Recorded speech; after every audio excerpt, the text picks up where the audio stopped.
पुत्रपराशरञ्च व्यासं शुकं गौडपदं महान्तं गोविन्दयोगीन्द्रमथास्य शिष्यं श्रीशङ्कराचार्यमथास्य पद्मपादं च हस्तामलकं च शिष्यं तन्तोटकं वार्तिककारमन्यान् अस्मद्गुरून् सन्ततमानतोऽस्मि।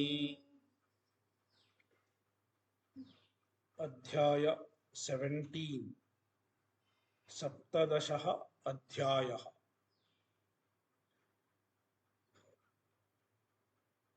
The chapter is called Shraddhatraya Vibhaga Yoga. It discusses three types of Shraddhas: Sattvika, Rajasa and Tamasa.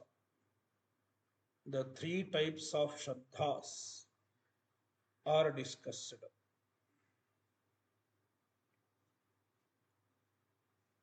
The Adhyaya begins with Arjuna's question. Let's start. Arjuna Uvacha Ye Shastra Vidhimutsrajya Yajante Shraddhayanvitaha Teshan Nishtha tu ka Krishna Sattvamaho Rajastamaha.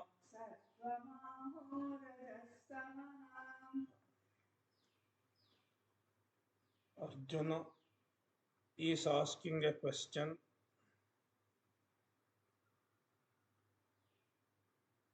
Hey Krishna, O Krishna, ye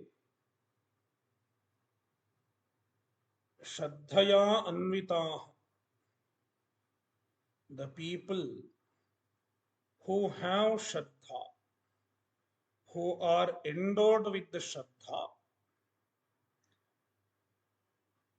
though they have Shraddha, they don't know the injunctions of the Shastra. What does the Shastra really say? What is the methodology of performing the puja, etc.? They are not familiar.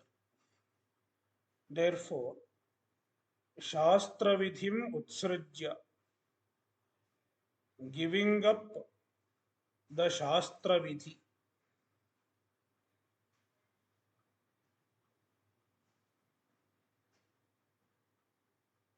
Bhashyakara will clarify that here giving up does not mean they knowingly give up. It is not that they know the Shastra Vidhi, Shastra says this, but we will violate. Not so. They don't know the Shastra Vidhi because of whatever reason. Perhaps they may not have studied the Shastra, or they don't have access to the Shastra. So, Shastra Vidhim Utsrajya Shraddhaya Anvitaha Yajante.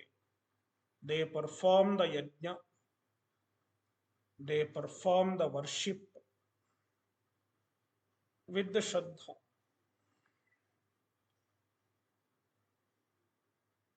Tesham tu Tesham Nishtha ka.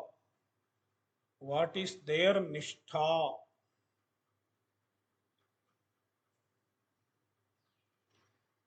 So, Nishtha means a commitment. Commitment to a particular devata, to a particular sadhana or to a particular goal is called nishtha.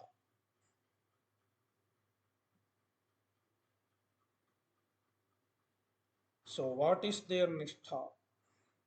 What is the nature of their nishtha? Arjuna himself clarifies the question. Sattvam aho rajastamaha. Sattvam, is it sattva? Sattva means sattvika. Here sattva should be understood as sattvika. Is their nishtha sattvika? Aho. Aho means or. Athava. Rajaha means rajasa. Is their nishtha rajasa? Or is it tamaha means tamasa? What is the nature of their nishtha? This is the question. Let us go to the Bhashya.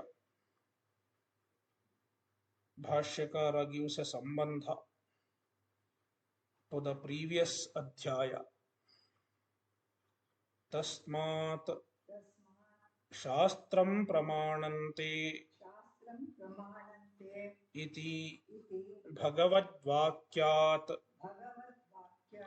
labdha prashna bijaha Arjuna uvacha tasmat shastram pramanante iti bhagavad.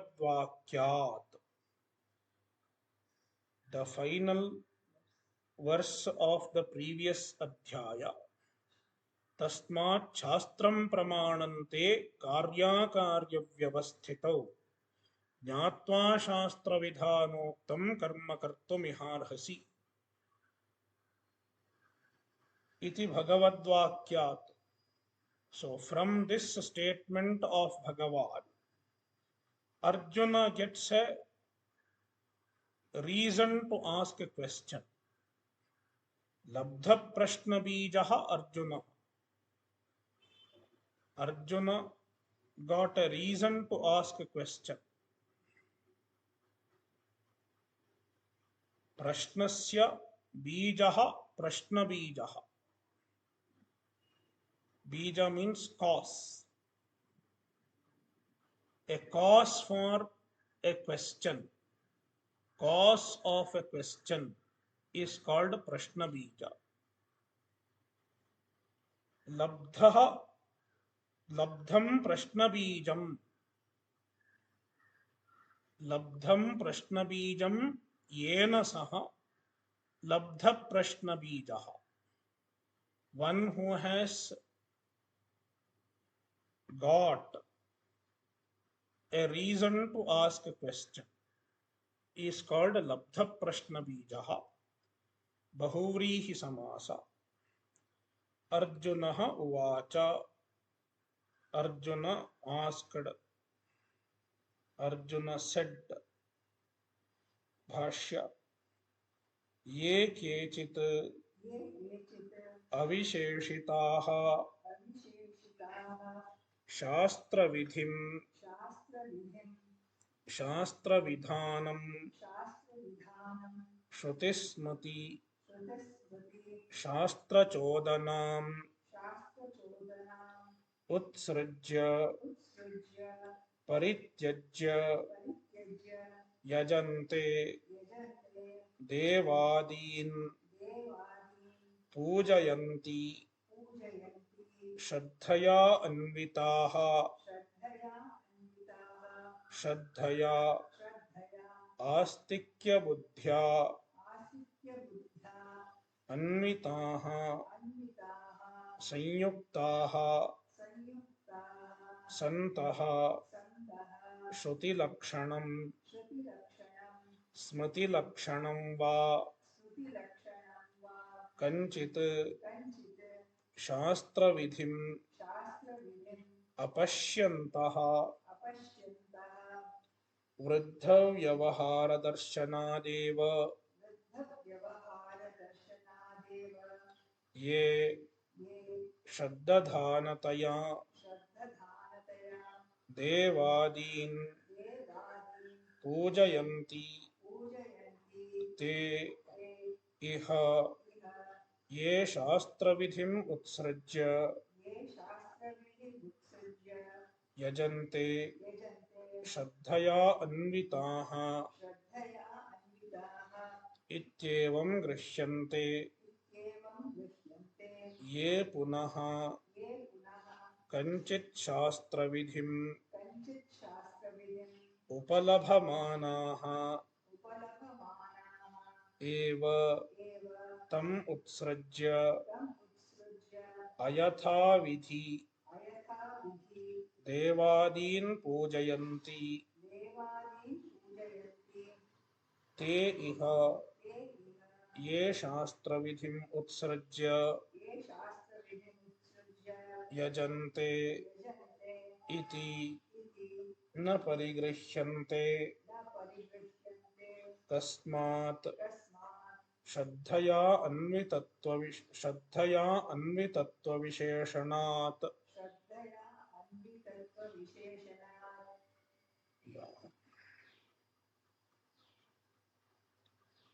देवादिपूजाविधिपरम्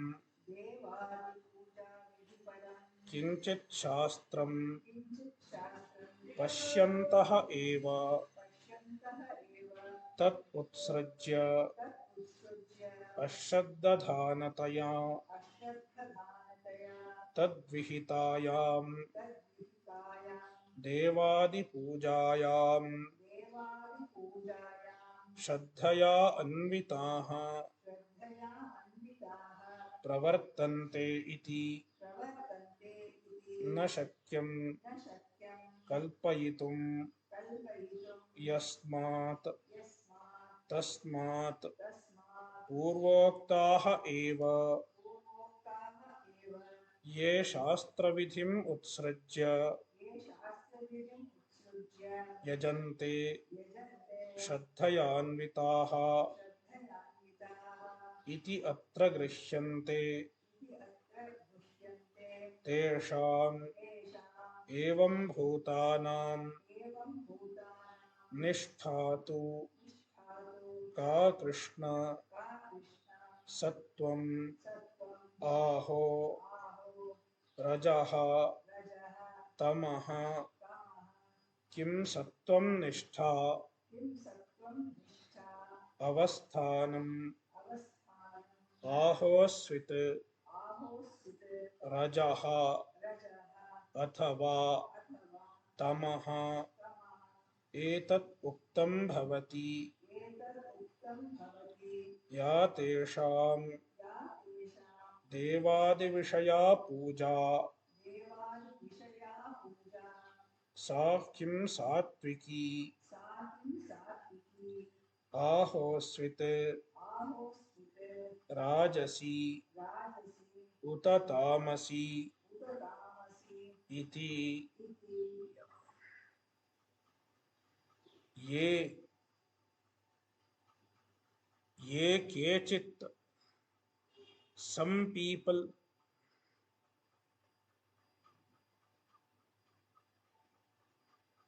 Bhashyakara adds a kechit. Ye refers to kechit, some people who are avisheshitaah, who are not specified. Who they are not specified. Avisheshitaah, unspecified. Some unspecified people. It can be anybody. Shastra vidhim is equal to Shastra Vidhanam, the injunction of the Shastra, the Vidhi of the Shastra, do this, do that, etc. Shruti Smriti Shastra Chodanam, The injunction of Shastra, which can be either Shruti or Smriti. Certain things are told in the Shruti, in the Veda, and certain injunctions are found in the Smriti. So either Shruti or Smriti. Utsrajya means parityajya, giving up.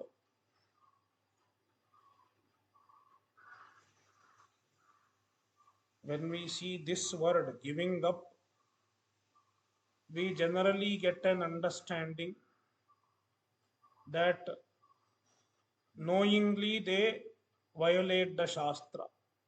I don't need to follow the Shastra.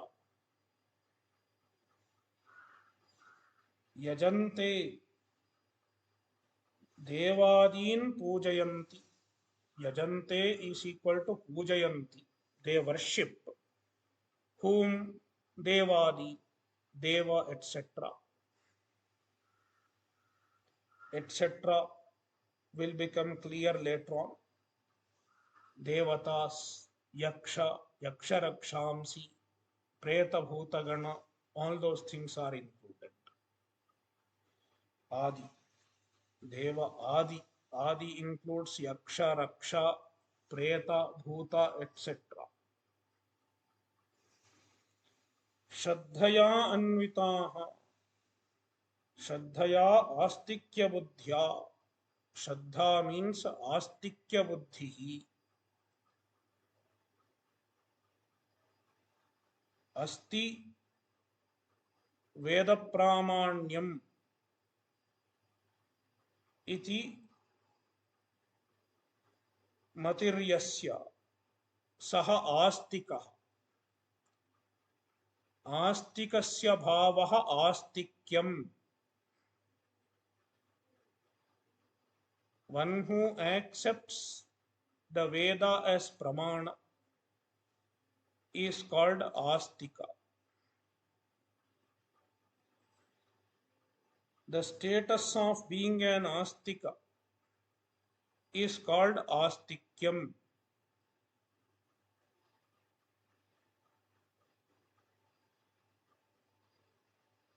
So astikya rupa buddhi, astikya buddhi.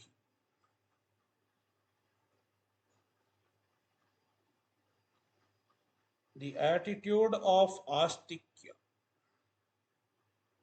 means the attitude that the Vedas are true, the Devatas are true, the particular sadhana we are performing will bear its fruit. This kind of a faith is called Shraddha. So, Astikya Buddhya. So, Asti iti Buddhi. Asti, it is true, it is there. My sadhana is true. Devatas are true. Such attitude is called Astikya Buddhi. So, Shraddhaya Astikya Buddhya Anvitaha is equal to Sanyuktaha, endowed with such buddhi, endowed with such attitude, Santaha being so. Shruti Lakshanam, yeah, now Bhashyakara is clarifying Shastra Vidhim Utsrajya. He is clarifying this statement because if we see superficially, Shastra Vidhim Utsrajya seems to say that they are violating the Shastra. But that meaning cannot be given because If they have Shraddha, they will not violate the Shastra. Having Shraddha and violation of Shastra cannot go together. Therefore, if we take that meaning of Shastra Vidhim Utsrujya, the meaning that appears at the first sight, the prima facie meaning, if we take that meaning, then it contradicts with the Shraddhayanvita.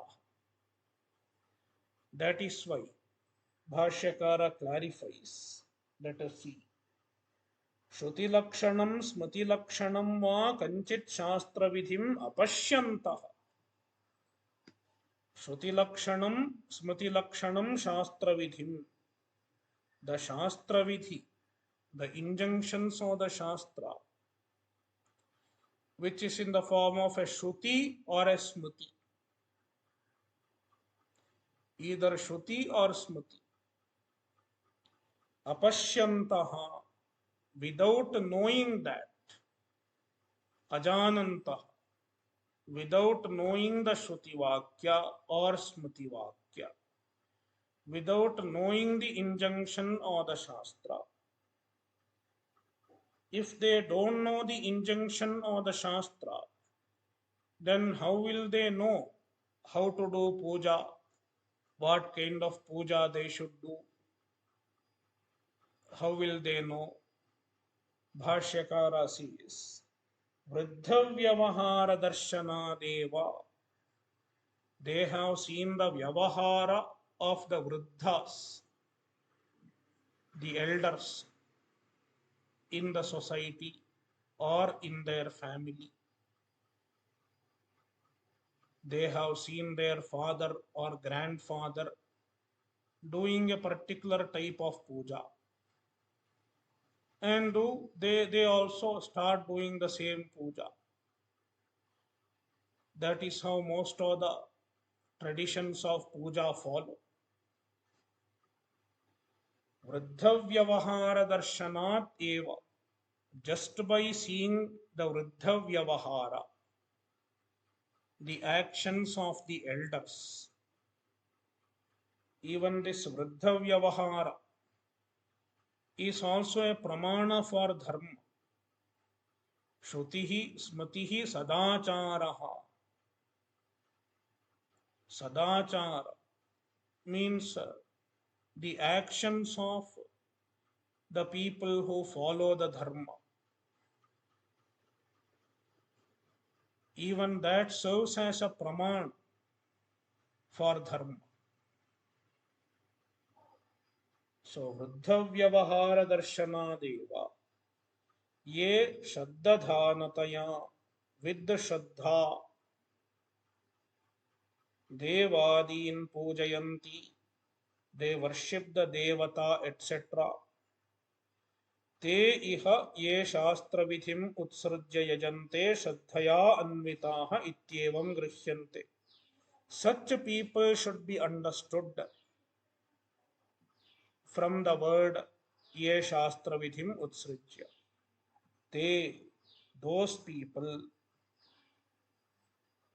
iha, in this shloka, here in this shloka, ye shastra vidhim utsrujya yajante shraddhaya anvitaha ityevam grishyante.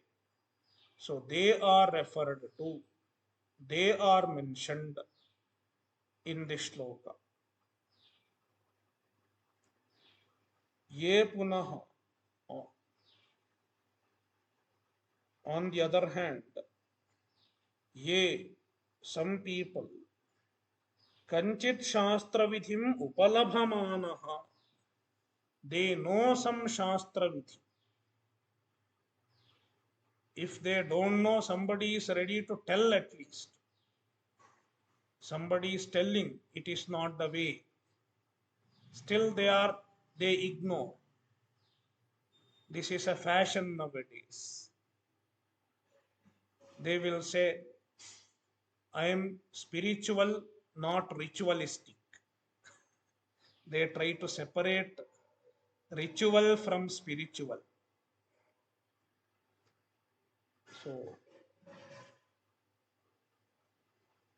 Shastra Vidhim Upalabhamana. They know the Shastra Vidhi, or at least they have access to the Shastra Vidhi.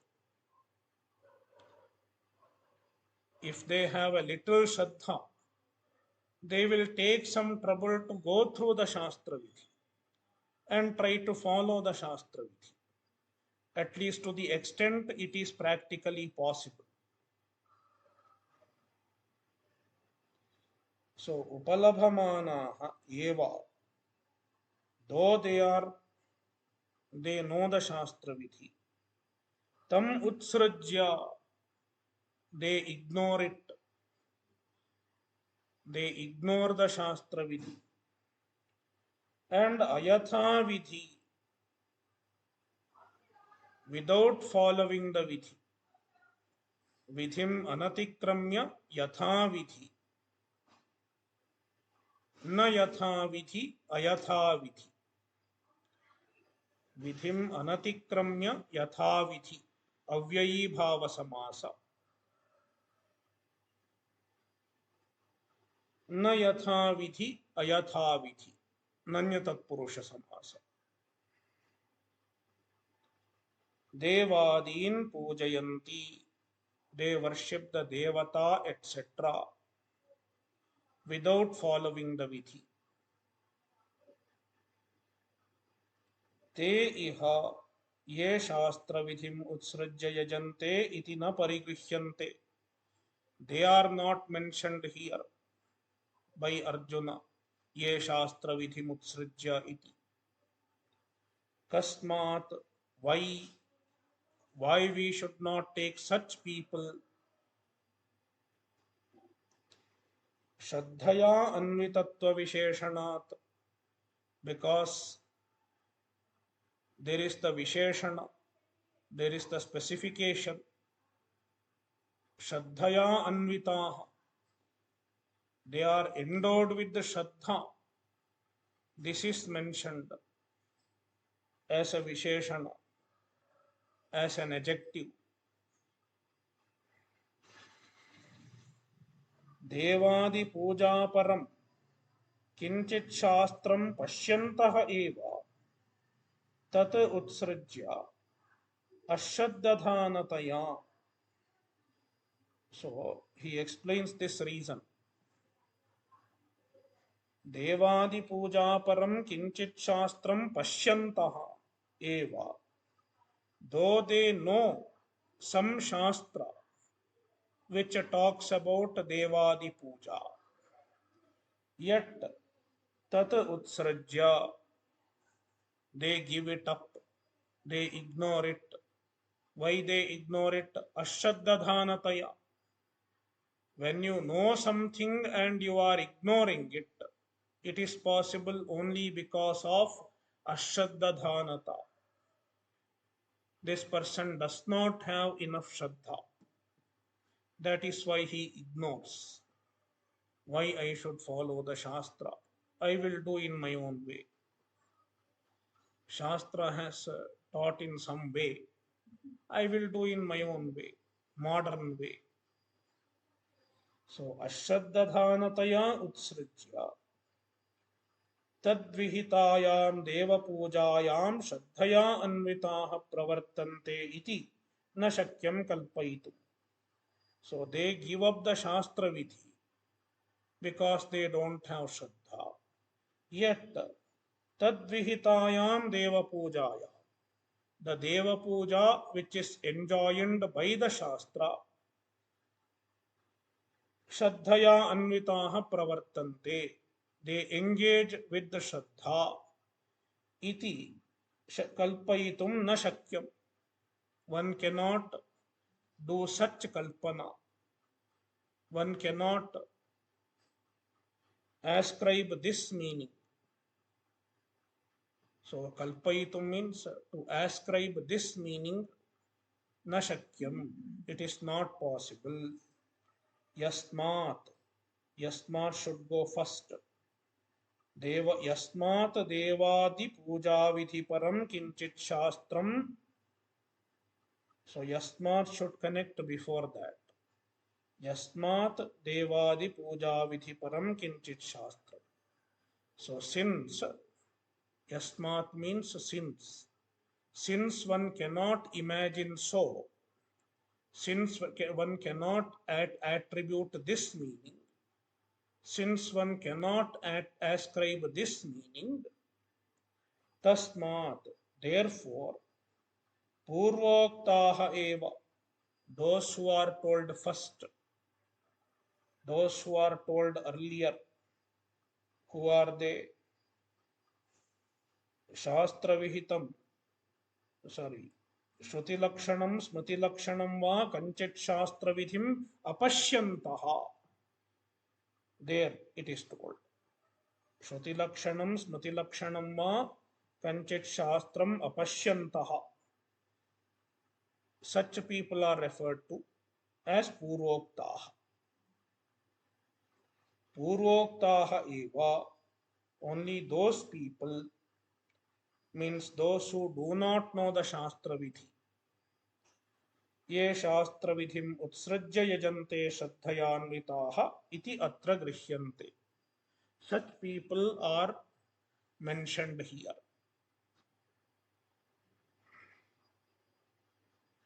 तेषाम तेषाम एवं भूतानाम. So now Bhashyakara continues the interpretation of the shloka. So first line is completed. ये शास्त्र विधिम उत्सृज्य यजन्ते श्रद्धयान्विताः. That line is completed. Now Bhashyakara explains the second line, Uttarartha, the second half.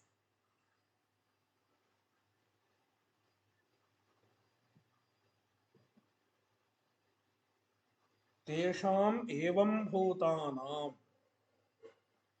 The people who are of this kind,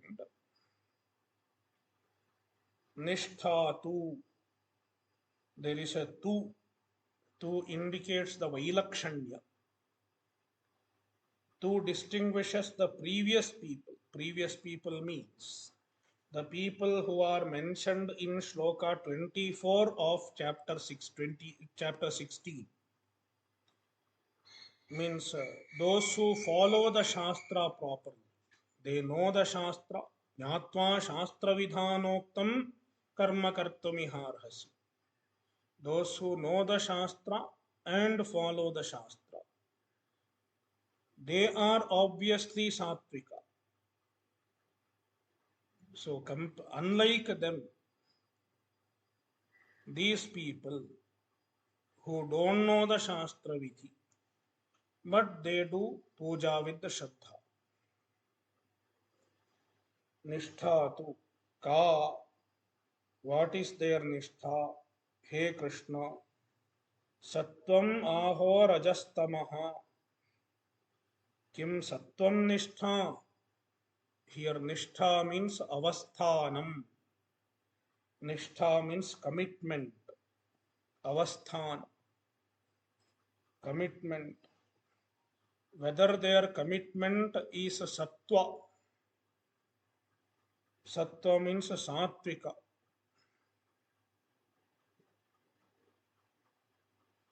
Ahosvid rajaha, or is it rajasika?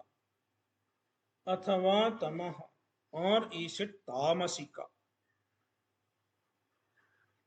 See here, sattva, rajas and tamas refer to the three gunas original. Now, when we talk about nishtha, nishtha itself cannot be sattva, because sattva is a guna. Nishtha is a karya of the guna. Nishtha is an effect of the guna. Therefore, we have to understand the sattva as a Satvika. We have to take Lakshyartha.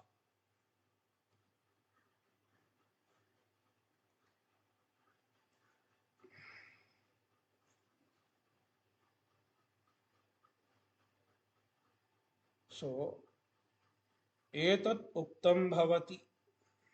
So, this is the implied meaning. Etat uktam bhavati. Uktam bhavati means this is the implied meaning.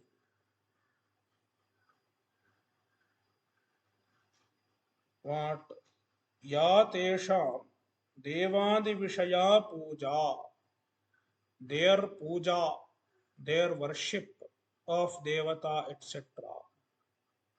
Sa kim satviki. Is it satviki? The puja is satviki. Ahosvid rajasi, or is it rajasi, or is it tamasi? Iti. So this is the purport of the question.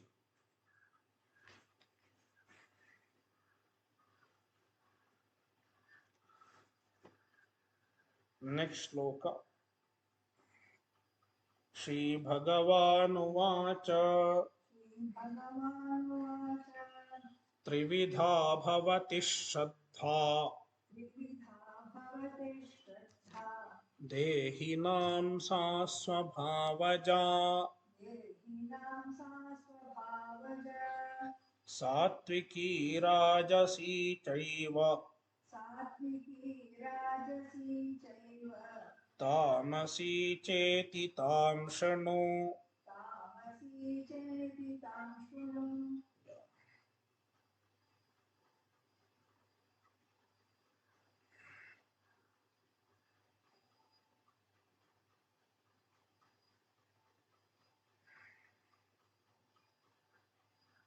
So, Trividha Shraddha Bhavati. Bhagavan is commencing to answer Arjuna's question, but he does not directly answer because it cannot be answered directly. That is why, first of all, he introduces three types of Shraddha. He classifies Shraddha into three.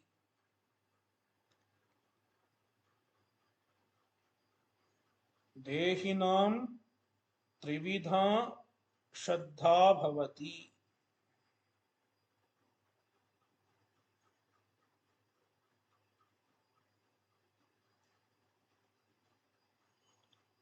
So Dehinam Satviki Rajasi cha eva Tamasi cha iti Trividha Shraddha Bhavati. Dehinam, of the Dehis, the beings, the individuals.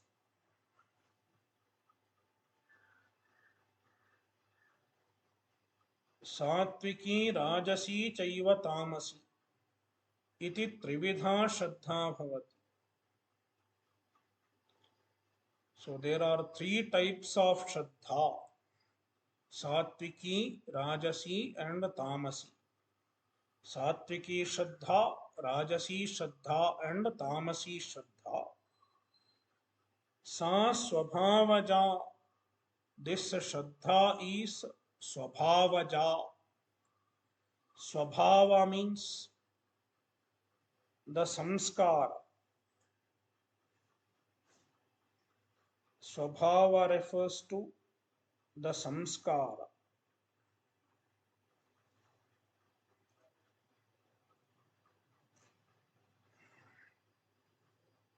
The Shraddha is a result of our samskara.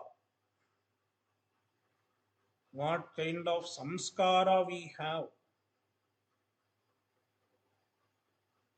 it determines our Shraddha.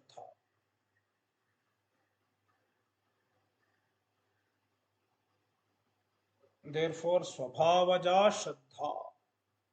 The Shraddha is born of our Swabhava, our Samskara.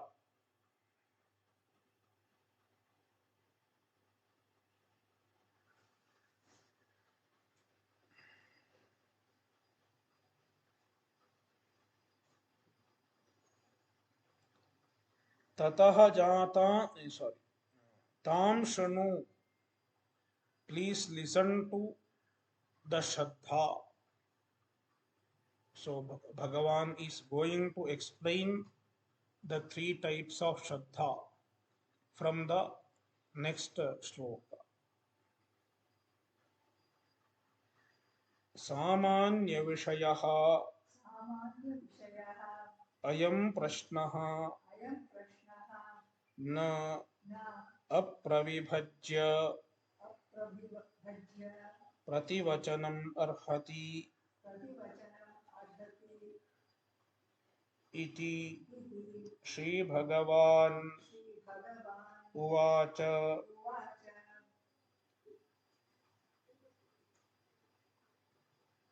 So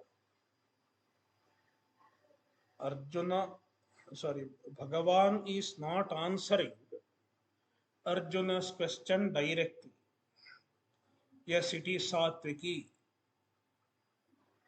because Arjuna's question is in the form of a choice. 1, 2, 3. Number 1, Satviki, and number 2, Rajasi, number 3, Tamasi. So, multiple choice question. Kaun banega karodpati type of question. So, now Bhagavan cannot select anyone, because Bhashyakara says why he is not just selecting anyone. Samanya Vishayaha Ayam Prashnaha. Arjuna's question. We have read the Bhashya. Yeah, let us read. Samanya Vishayaha. This, okay. Yeah. Samanya Vishayaha Ayam Prashnaha. This question is a Samanya Vishaya. Means it is asking in general. Samanyam Vishayaha Yasya Saha Samanya Vishayaha. The objective of the question is general, Samanya. It is like being in India. I ask somebody in America, what is the temperature in America today? I am asking this question. What is the temperature in America? So, America is a general word. It is not taking into account the diversity in America. America is the name of two continents together. There is North America and South America. And within that, there are many countries. And even if you take USA, there are 50 states in USA. Therefore, if I ask somebody who came from America, what is the temperature in America, then he will have to explain first what is America. Then he will say, okay, in this place it is hot, in San Francisco it is hot, in New York it is cold. He will say then. So, likewise, Arjuna asked in general. So, generally about the people who worship without knowing the Shastra. But among them there are varieties.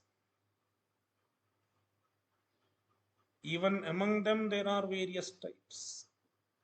That is why न अप्रविभज्य प्रतिवचनम अर्हति. This question cannot be answered without classification. Apravibhajya, without classifying, this question cannot be answered.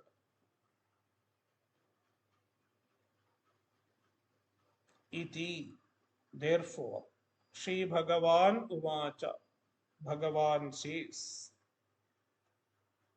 first he classifies the Shraddha into three. So,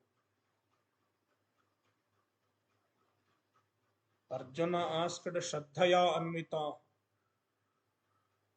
So he asked, while asking, he took Shraddha in a general way. But Bhagavan clarifies, Shraddha is not uniform. Even Shraddha has varieties. Therefore, the Nishtha will also have varieties based on the Shraddha. Trividha, Triprakara, Bhavati, Shraddha, Yasyam Nishtayam, Tvam Pritchasi, Dehinam Sa, Swabhavaja, Janmantarakritah, Dharmadi Samskaraha, Maranakali, Abhivyaktaha, Swabhavaha, Uchyate, Tataha, Jata, Swabhavaja, Satviki, Sattvanirvritta, Deva Pujadi Vishaya, Rajasi, Rajo Nirvritta, Yaksharaksha Pujadi Vishaya, Tamasi, Tamo Nirvritta, Preta Pishachadi Puja Vishaya, Evam Trividha Tam Uchyamanam Shraddham Shanu. Trividha means Triprakara. It is three types. Bhavati Shraddha. Shraddha Triprakara Bhavati. Yasyam Nishtayam Tvam Pritchasi. Dehinam Sa Swabha. Yasyam Nishtaya. So regarding which Nishtha you are asking, that Nishtha is determined by Shraddha, and the Shraddha is of three types.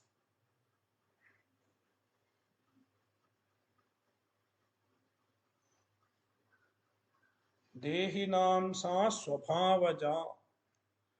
So what determines these three Shraddhas? Swabhavaja.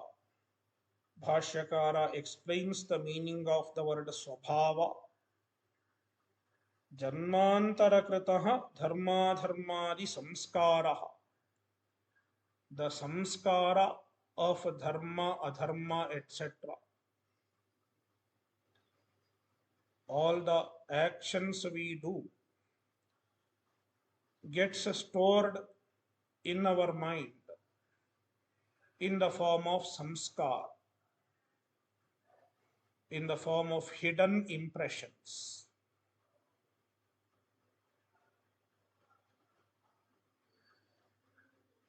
And this samskar manifests at the time of death. Maranakale abhivyaktaha. What we have done in a particular janma manifests at the time of death in order to determine our next body. The next body, what kind of janma we have to get, is determined at the time of death. Then these samskara manifest.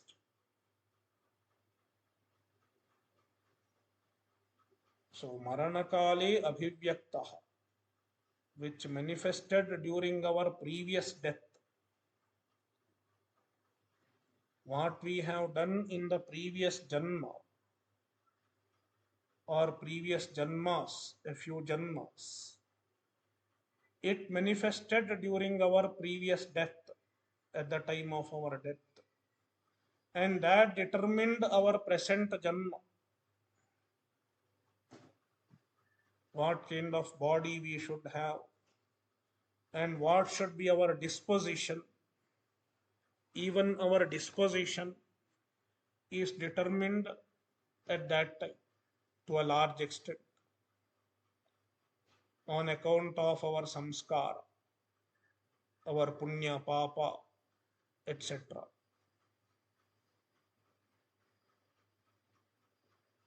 It is called swabhavaha. Swabhavaha uchyate. Tataha jata swabhavaja.